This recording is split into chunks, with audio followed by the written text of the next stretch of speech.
I'm so excited to welcome you to Season 3 of Career Resilience. My name is Jann Danyluk. I'm a Senior Human Resources Consultant at Ford Keast, a progressive accounting firm in London, Ontario, Canada. Each week, I get to talk with people about their career path and their career journey, and maybe we can all learn from each other how to be a little bit more resilient in the challenging world of work.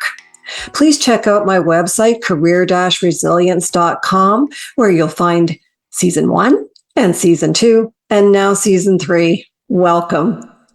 Love what you do and do what you love. The best career advice I've received, follow the fun. Those opportunities will just organically present themselves. Establish those connections and maintain those connections. Acceptance just means accepting what is. I don't think we should just put ourselves in a box. At the end of the day, it was always me that I said, I'm not doing good enough right now. I want it to always be, movie night on Friday night. My guest today is Abby Acham. Abby has been born and raised in London, Ontario, Canada, but spent some time in Antigua, which I'm interested to hear about. And although she has had a variety of experiences and work and so on, she's always been attracted to accounting and numbers. And as well as that, on the other side, Abby has a passion for cannabis and for mental health advocacy. So in other words, we have a lot to chat about today. So Abby, welcome to Career Resilience. Thank you for having me. It's an absolute pleasure to be a part of the podcast. Great. So let's talk at first, just to warm up. If you could give me an idea of an interesting fact about you or something random about you. Well, I actually, in a previous point in my life, I produced music. I was a singer and a rapper, and also a battle rapper. So that was a fun experience in my life at one point. Wow. How long did you do that? I started out doing music initially in public school, and it followed me. And then I started getting into rapping probably around age 12, and I'm 39 currently. Okay. Well, that was pretty brave of you. Usually at age 12, we're hiding. Well, it started out as a project, actually, for school. We had to do a unique final project, and mine was to write a song and record it. Okay, I think that gives us a little bit of an insight into you. Okay, you have held a variety of jobs in your career as you've moved along, and I love that. I love the idea of trying different things and learning about those things and learning about ourselves at the same time. So tell us about some of the jobs that you held. Well, I initially started out a few years back in the insurance industry, and I started out as a claims assistant and worked my way up to an accident benefits adjuster role, where I was handling claims for people who were injured in car accidents and managing their treatment based on their funding bucket that their policy provided. Yeah. So handling claims, it was a very challenging role, but something that I did enjoy as well. And then some other careers, opportunities that I've had. I've actually been a technical support agent in a call center. I've been a hairstylist. I went to hairdressing school in 2003 and then worked in salons for some time after that. So I've had a variety of different roles in my life. Yeah, you have. And very different from each other. Yes. Exactly what you mentioned, though. It was about trying out what would fit for me and what would work for me and what showed me things about myself. Yeah, absolutely. So of those jobs, somewhere in there, accounting came into your mind. So why is that and how did that happen? Well, actually, accounting was kind of my first love, if you will. I started out in high school taking courses like accounting, I did an accounting co-op with Ernst and Young in high school as well. And then I applied to the University of Waterloo fresh out of high school, but I didn't get into the accounting program. And I was sad about that, but I went to Waterloo. I started out at Waterloo anyway and tried to mirror my course load as much of accounting as possible so that I could eventually transition into the accounting program. That isn't what happened in my life, but that was the plan at the time. So what happened? I actually was diagnosed with a disability, and I took a year off to go to hairdressing school and then worked in the hairdressing industry for some time. After that, I returned to Waterloo, did a second year, and then again spent some time in the hairdressing industry, and then went down the curvy path that my life took after that. Okay. So perseverance might be one of your characteristics then, Abby.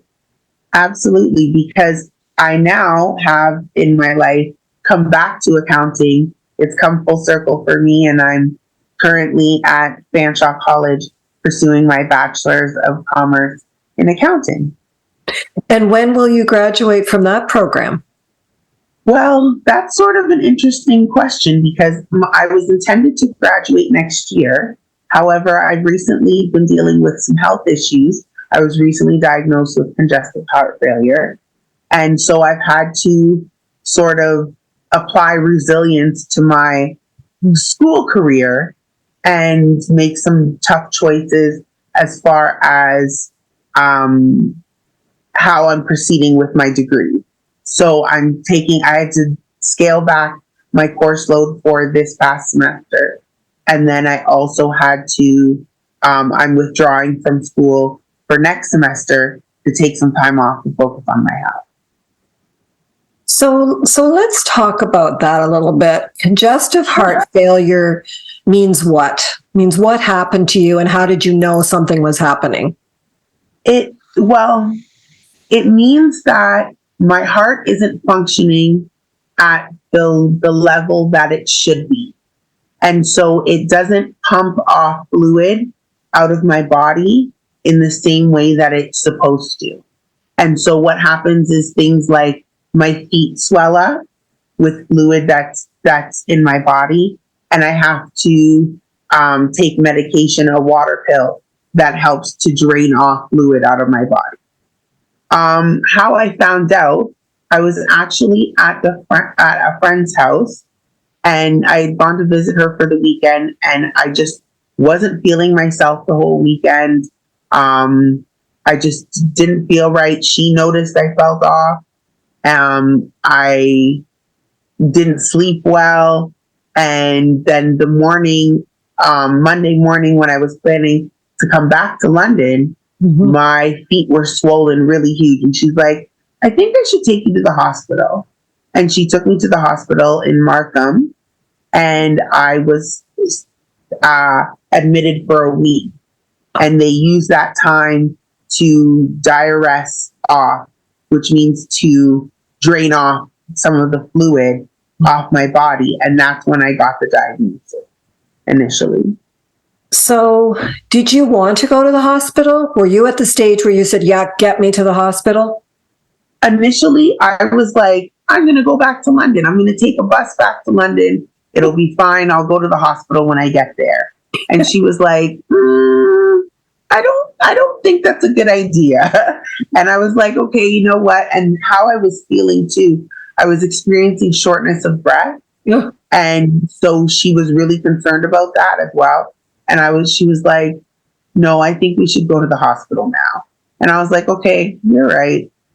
She's an older and wiser friend. So I appreciate her for that. I find it very interesting, though, that it was your older and wiser, let's say younger and whatever, but it wasn't you that said, I need to get to a hospital. As a matter of fact, what you were saying is, no, I think I'll take a bus home. And I wonder what it is about us Because I've heard this time and again where we say, no, no. And I don't know if that's denial, Abby, or if it's, I just want to go home, or what it is. I think for me, it's a bit of, I don't want to say fear, but I would say more so a bit of denial and a bit of nothing's really wrong with me. Yeah. You know, and struggling with that idea that something's wrong with you and that you need to be taken care of. I struggle with that sometimes. It's hard for me to really acknowledge when something's wrong with myself health wise, even though I tend to have fairly good self-awareness in general. Sometimes it's that I don't want to be a burden to other people. I don't want to be a burden to somebody else. I don't want somebody else to have to take care of me, per se. Yeah. Yeah. I have a friend who had a health problem, and it was pretty severe. And we were talking about it after. And one of the things that she said was, I really did not want to have an ambulance in my driveway. And we talked about what that means, because that's just so wrong-headed thinking. And she knows that. And she's a very intelligent person. But it's just interesting how it sometimes takes another person to push us, which is why it's so helpful when you have a friend like you have, or an advocate to sort of help you along in recognizing, you need an intervention and it's okay. Let's make that happen. Yeah. Very interesting. And I think you touched on something really important, that it's okay. Sometimes we don't acknowledge that it's okay to need help. It's okay to get assistance. It's okay to put ourselves first. Mm-hmm. And that's something I think is part of the resilience piece that your podcast focuses on. Yeah. But it also it can be a negative, sort of have a negative connotation at times as well. Yeah, maybe that's it. And also, we're used to being strong, and we're used to having to be strong and showing that vulnerability, especially in an area that we just don't know, because most of us don't know about potential physical repercussions and so on. So I think it's really interesting that that sort of is a natural human reaction that we need to be aware of and take care of ourselves. So let's backtrack, because I wanted to talk about you living in Antigua for a while, and how you happened to move to Antigua, and how you could possibly bring yourself to leave a place that's so beautiful. How I came to live there, it's actually kind of one of those funny teenage life stories. I was getting into trouble. I was in high school and I was doing things that my parents didn't want me to do. And part of that was because I was identified as a gifted student, and I was put into a gifted program from grade 7 until grade 9. And I stopped wanting to be singled out for my quote unquote giftedness. I wanted to just be a normal kid. I wanted to do normal kid things. And so I purposely failed out of the gifted program for grade 10. And my parents were quite upset about that. They felt like the gifted program would help pave the way for my university education. And so they were quite frustrated with me at the time, and again, things that I was doing. And so it was kind of punishment, actually. I was sent to live with an aunt. I know, being sent to a Caribbean island with 365 beaches as punishment. But yeah, I was sent to live with an aunt, and I went to an all-girls school, and I experienced my first and only hurricane at the time. which was interesting because in comparison to our climate here, a hurricane was very new to me. And I thought the ceiling was coming off the whole time. I wonder what it is, because you're not the only gifted person I've heard of deliberately flunking out of that box, that plan. Yeah. And what do you think it is, Abby? Is it a desire to conform to others? I think part of that is wanting to be normal, wanting to be like everyone else, wanting to just blend in.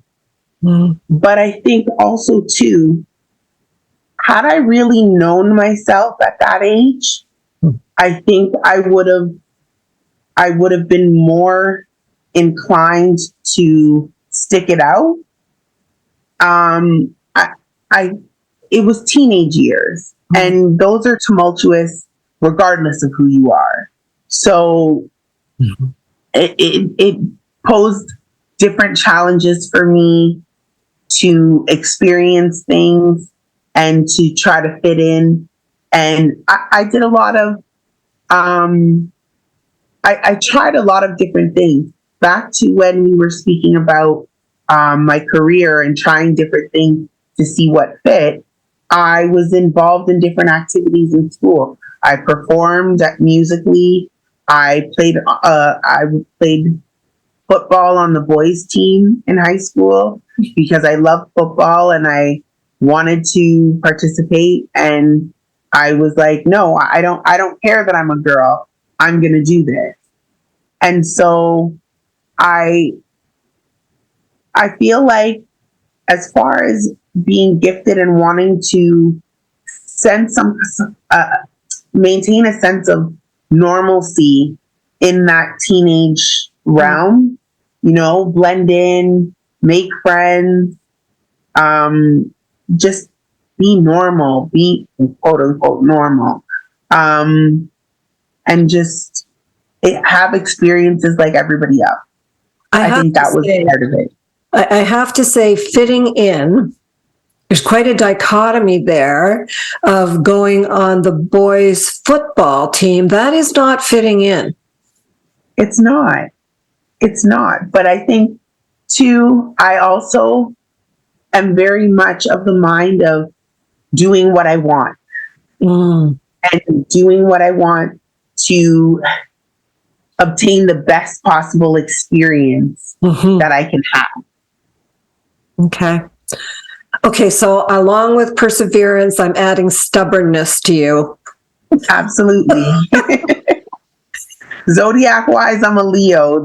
They're known for their stubbornness. So definitely add stubborn to the list. When you came back from Antigua, were you a changed person somehow? Oh yeah, that experience changed me a lot.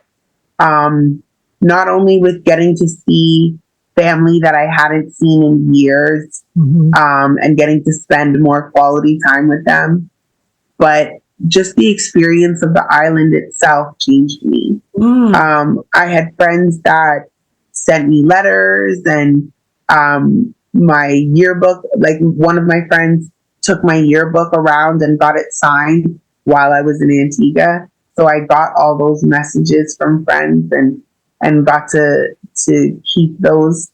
And that, I think, contributed to me feeling that fit in feeling. So it, in a sense, I found the in that I was trying to fit even after the fact of being in Antigua and experiencing that time. I wanted to move on to talking about cannabis. And you say about yourself that you have a passion for cannabis. You've developed a passion for cannabis and mental health advocacy. So I wasn't sure, are you tying those two together, or are those two separate things that you want to talk about? We can tie them together. There's a couple sort of ways that we can kind of approach this. I started using cannabis at a young age. I was exposed to it in high school and started using it more recreationally. And then I got into understanding more about how to use it medicinally and for therapeutic use. And that also went a long way in helping with my mental health personally and in my own experience. But also, the same friend that I mentioned that took me to the hospital, she's the CEO and co-founder of an organization called Afro Canada Budsistas. And I do some work with this organization. One of the things that I'm very proud of that we did was we partnered with the Mental Health Commission of Canada to produce a panel, an education panel, surrounding a report that was done. The report basically talked about mental health and cannabis in the Black community. And it was informed by 3 virtual dialogues, one of which I was a part of as a, I guess you could say, as a client or as a patient. And then through Afro Canada Budsistas, I helped to produce an educational panel that discussed the report in detail. We had some really great people on the panel, from Kadisha Thornhill, the same friend that I had mentioned, to George Smitherman. It was moderated by Dr. Let me see if I remember his name correctly. Dr. Akwesi Owosuba, who is very involved in the cannabis amnesty movement as well as cannabis research. And he moderated the 3 virtual dialogues as well. And so working with them was amazing to see how many other people had similar experiences to mine as far as being exposed to cannabis for therapeutic use, how it helps their mental health, how some of the obstacles that they encountered, that we all encountered, in trying to access cannabis for mental health reasons. So it's been a very interesting journey that I've been on with cannabis and mental health in general. Mm-hmm. Abby, that's pretty niche, isn't it? Because it's brought down to Afro Canadians. And are you saying, or thinking, or does the organization see it as different from other ethnicities' experience with cannabis? It is pretty niche in the sense that when legalization occurred in Canada, people were not looking for Black people as the consumer. They were not focused on marketing to Black people. They were not, especially Black women. And Black women typically found their sourcing of cannabis from their boyfriends or their husbands or their friends or, the dealer down the street. When the legal framework came along, that transitioned to, hey, let's engage Black women, Black men. It wasn't there. That dialogue wasn't there. And so that's one of the reasons why Afro Canada Budsistas and the work they do is so important, because it normalizes the cannabis experience for Black women specifically.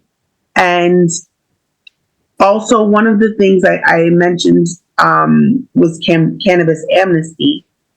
Typically in the Black community, before legalization, they were one of the most targeted community for being charged, being searched, being convicted of cannabis-related crimes. And so that experience it made the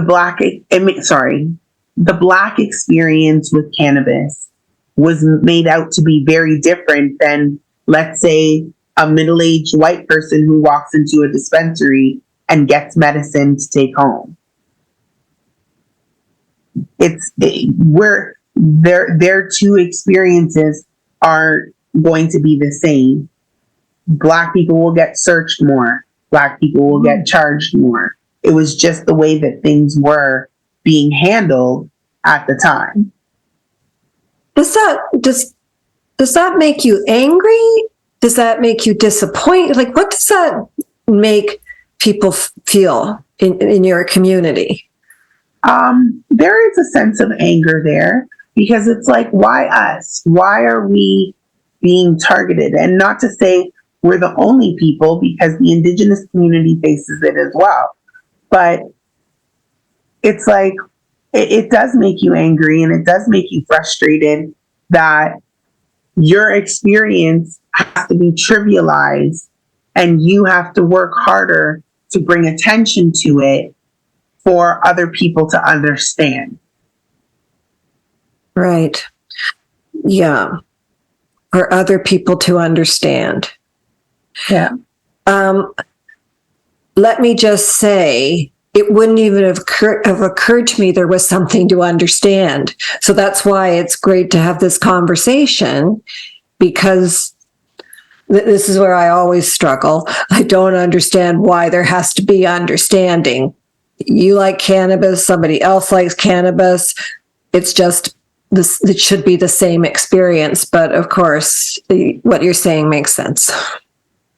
Yeah. And it's, yeah, as you said, it's part of the reason why these conversations are important to have, because it brings light to the situation that may not normally receive light. Mm-hmm. And that light can lead to change. Yeah. Yeah. So tell me about Budsistas in terms of how it started and how it's grown. Well, initially it was started by Kadisha and another woman, Natalie, who basically were smoking cannabis together in their garage, and kind of said to each other, well, if there's the two of us here and we both smoke, there must be more of us as Black women who consume cannabis. So let's go find them. And so they started a Facebook group initially that started out slowly. I joined the Facebook group because I was like, yes, I found my sisters. And so there's a community of us. And this was, I believe they started it right before the pandemic hit. Mm. So there's, in that regard, cannabis was seen as an essential service. So their access was there during the pandemic. Mm-hmm. And they started a mental health check-in that happens on Wednesdays. Even now, it's been longstanding since March of 2020. The mental health check-in aspect allows Black women to come together, consume their cannabis however they choose, and sort of go through their wins and losses for the week in a safe space. And that community has grown to over 800 members now. We produce events. We did the educational panel, as I mentioned before. Mm-hmm. There's a variety of different things that we're doing to normalize cannabis use for Black women. Mm-hmm. How do 800 people come together and chat? That's a lot of people. Well, to be honest with you, there's quite a few lurkers in the group. And there are people, because of the stigma that surrounds cannabis use, some of them are maybe teachers or lawyers. And even though cannabis is legal now, they're still afraid to own it in that sense. because of how they may be perceived at their job or how they may be perceived by their family. So there's still that stigma that we're working to break down. So literally, how has cannabis helped you in your life to be more resilient?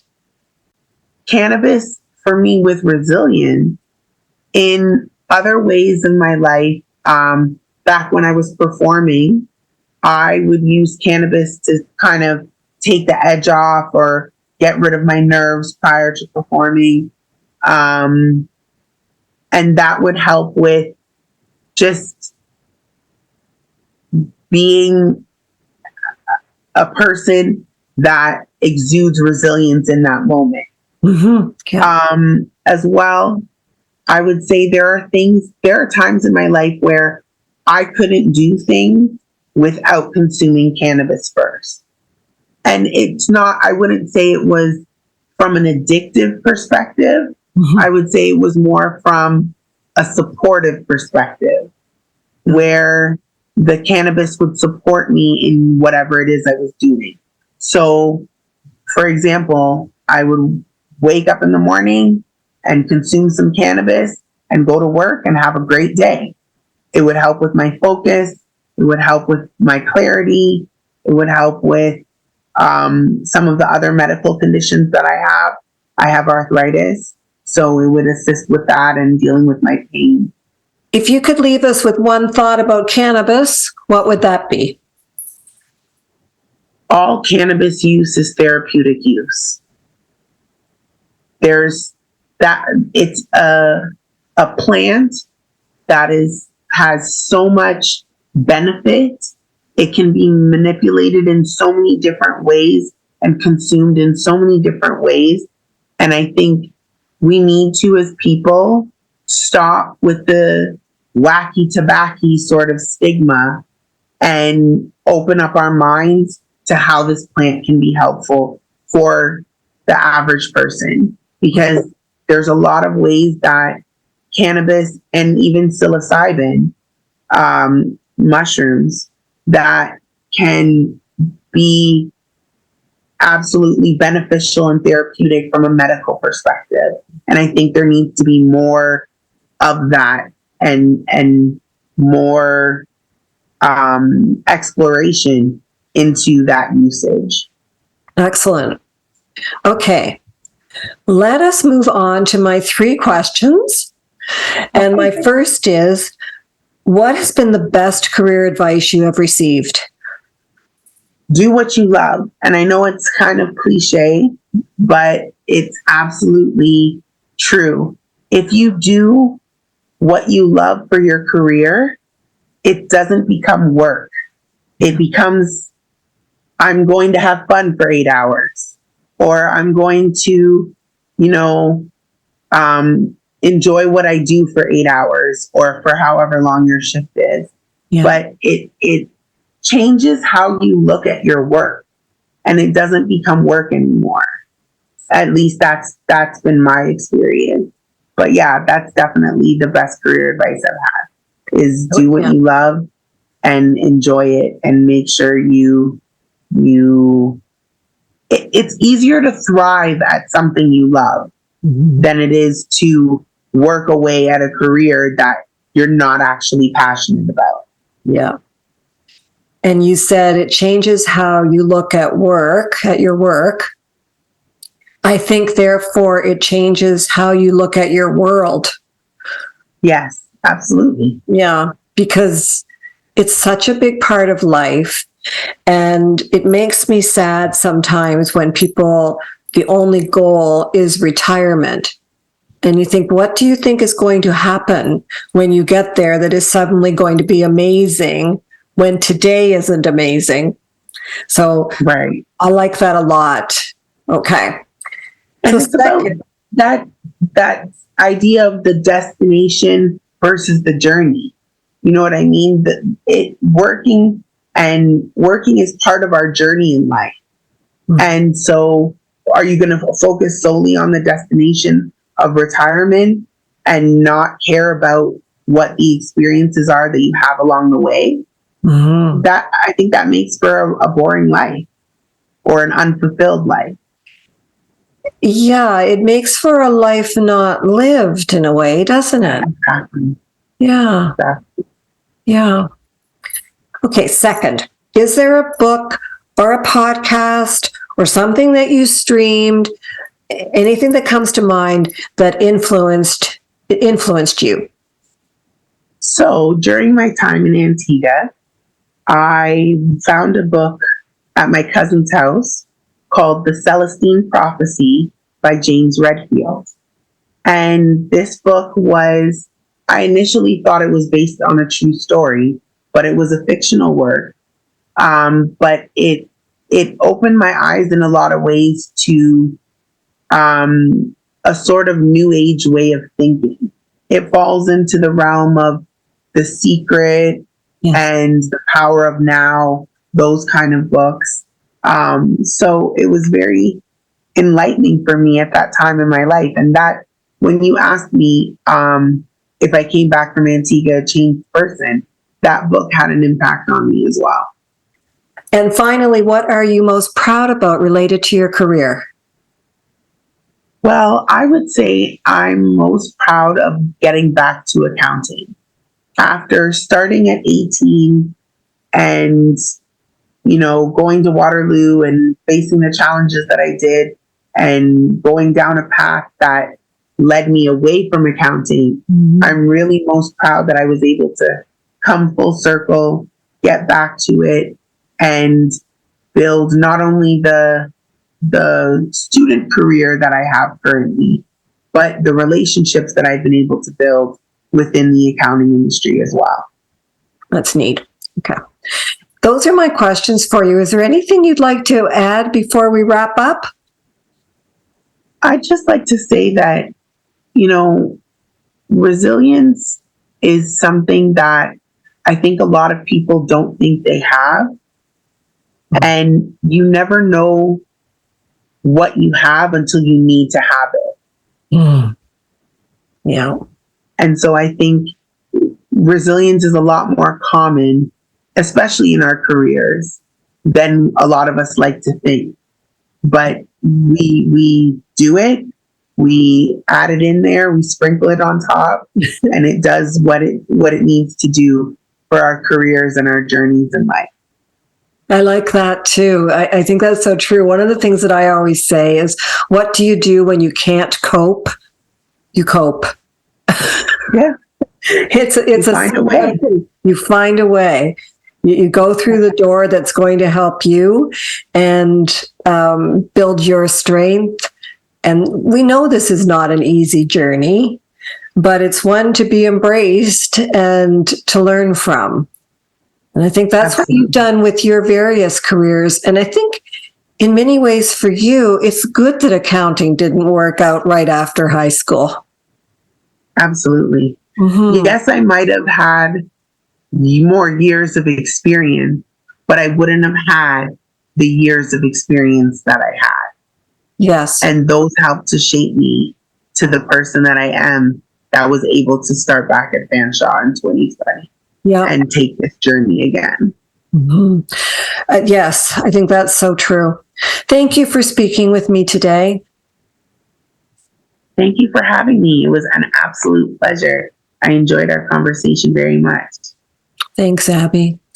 And to our viewers and listeners, I really love when we have these hodgepodge careers and life experiences, because every single thing counts. There's nothing to discount in the experiences that we have in life. And listening to Abby's story, just fantastic. And as I said, I think a very persevering person and a bit of stubbornness in there as well. And that always helps.